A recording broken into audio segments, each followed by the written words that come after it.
Wool by Hugh Howey.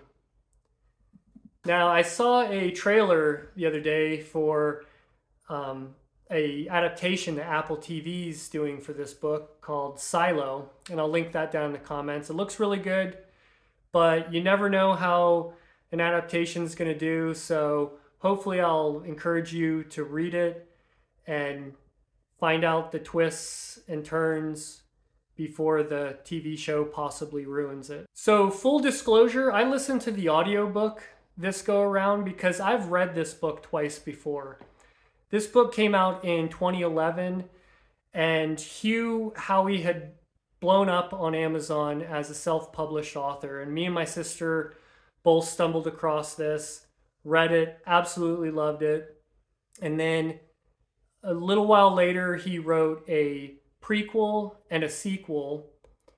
And then I read through the whole trilogy at that point. So this was my third go around. I decided to give the audiobook a shot. Normally, I can't listen to fiction audiobooks, but since I had read it, I've done this in the past and I have no problems comprehending it. So this copy I have here is a signed limited book, and there was only 500 number copies. This is number 144, and Hugh has signed this. It comes with a slipcase, and I think this was published in the UK. Also, back in the day, you could email Hugh and you could order books directly from him before he had signed his print contract. So when he first published this book, it was in 5 parts.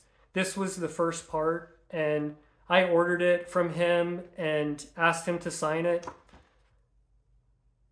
And so he wrote, "To Ira, Dare to Hope, Hugh Howey, August 1st, 2012, and he drew a little biohazard symbol under it. So that's pretty cool. So like I said, Hugh self-published this book, and whether you like the book or not, he's very important in the self-publishing community.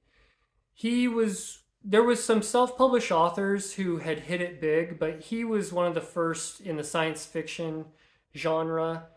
And he famously turned down a huge contract to do a traditional publishing route. And then later, after the book had blown up on Amazon, he was, I believe, the first person to get a print-only contract.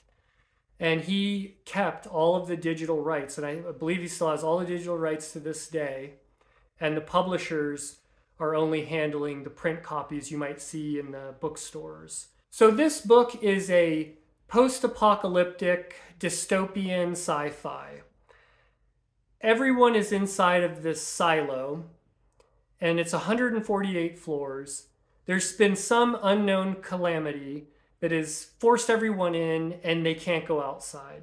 The year is unknown, but all of the tech is very current. It seems like the tech was modern day, but there's this idea, or there's this sense that generations have been inside of this silo, but no one really knows how long. There's strict rules also inside of this silo that are enforced. And the social status of the people are somewhat dictated by what levels you're on. So the lower class are on the lower levels, and as you go up, you get up to the upper class, and the most important people are up at the top of the silo. Most of the story takes place inside of the silo, and it's all about the dynamics of the people. I don't really want to say too much because it would spoil the book. The prose for this book, I found it very entertaining. There's twists and reveals all throughout the book. Kind of keeps you second guessing. Right when you think you know some things that are going on, it surprises you, and it just keeps you on your toes. The world building is really good in this book.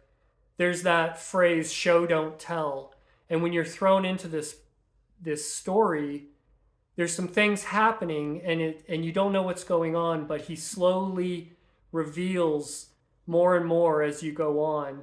And not just by telling you, he really does a good job painting the picture of the world you're in and what these people are stuck in here with. Now, this is a fairly fast read, but it's 500 and some pages. It slows down in a couple spots, but it keeps you engaged enough and keeps you moving through the story. There's always some progression.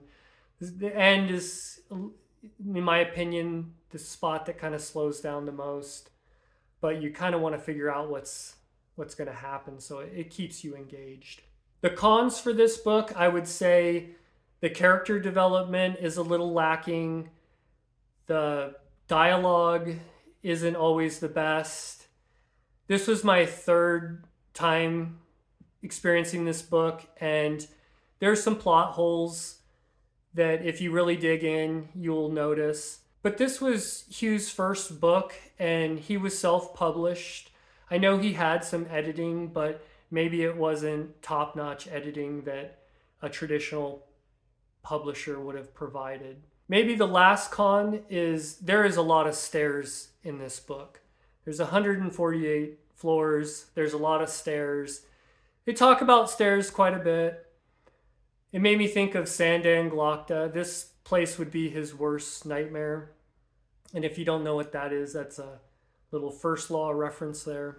So overall, Goodreads has this at a 4.21, and I'd give it a solid 8 out of 10. I think it's very entertaining, like I said. I think the adaptation looks really good, so if you want to read it before that comes out, I highly recommend it. If you do like this book, I highly recommend going out and getting the prequel and the sequel. I think he honed his craft as a writer a little bit more. You get a lot of the background of what put the people in this silo to begin with. And then the final book in the trilogy ties everything up really well. So that's about it.